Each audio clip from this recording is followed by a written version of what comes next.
ఇల్లు జాగ్రత్త అనే ఒక షార్ట్ ఫిల్మ్ ఉంటుంది. అది క్రైస్తవులను అనేక మందిని బలపరిచింది. ఈనాడు ఎవరి ఇల్లు బాగోవడం లేదు. మందిరాల్లో ఉంటున్నటువంటి ఇల్లు కూడా చాలామంది ఇల్లులు బాగోట్లేదు. పొరపట్టున ఇల్లు బాగోవడం అంటే ఇల్లు కనిపించే ఇల్లు రాతి కట్టడం అనుకున్నారు, కానీ కాదు. కుటుంబాలు, భార్యాభర్తలు, పిల్లలు, తల్లిదండ్రులు, అత్తామామలు, తల్లిదండ్రులు, ఎవరి బంధాలు సంబంధాలు ఏమాత్రమో కూడా బాగోవట్లేదు. ఎవరి హృదయాలలో వారికి అహంకారం పెరిగింది. నా మాట ఎందుకు వినరు, నేను చెప్పింది ఎందుకు వినరు అని అనే పరిస్థితుల్లోకి వెళ్ళిపోయారు.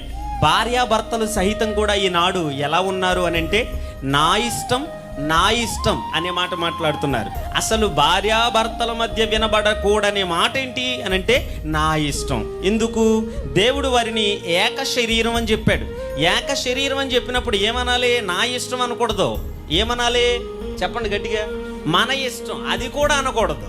ఆ ఏక రెండు శరీరాన్ని కలిపాడు అని అంటే దేవుని ఇష్టం అని అనాలి. ఎందుకనంటే ఒక ఇద్దరు మనుషులు కలిస్తే మా ఇష్టం అనొచ్చు. ఇప్పుడు వ్యాపారం పార్ట్నర్షిప్లో కూడా వ్యాపారం వాళ్ళు కూడా అంటారు ఏమని? మా ఇష్టం అంటారు. ఇద్దరు కలిపి వాళ్ళకి దేవుడు జతపరిచిన భార్యాభర్తలకి తేడా లేదా? దేవుడు జతపరిచిన భార్యాభర్తలు ఏమనాలి? దేవుని ఇష్టం అనాలి. ఈ విలువలన్నీ కూడా నేడు సమాజంలో కనుమరుగైపోయాయి. అందుకోసం ఎక్కువగా కుటుంబం బాగోవాలని, ఇల్లు బాగోవాలని అనే ఉద్దేశంతో కొన్ని షార్ట్ ఫిలిమ్స్ తీయడం జరిగింది. మీకు ఏమైనా ఆశ ఉంటే ఇంటికి వెళ్ళిన తర్వాత ఇల్లు జాగ్రత్త చూడండి, మీ ఇల్లును కాపాడుకోండి. దేవునికి స్తోత్రం కలుగును గాక.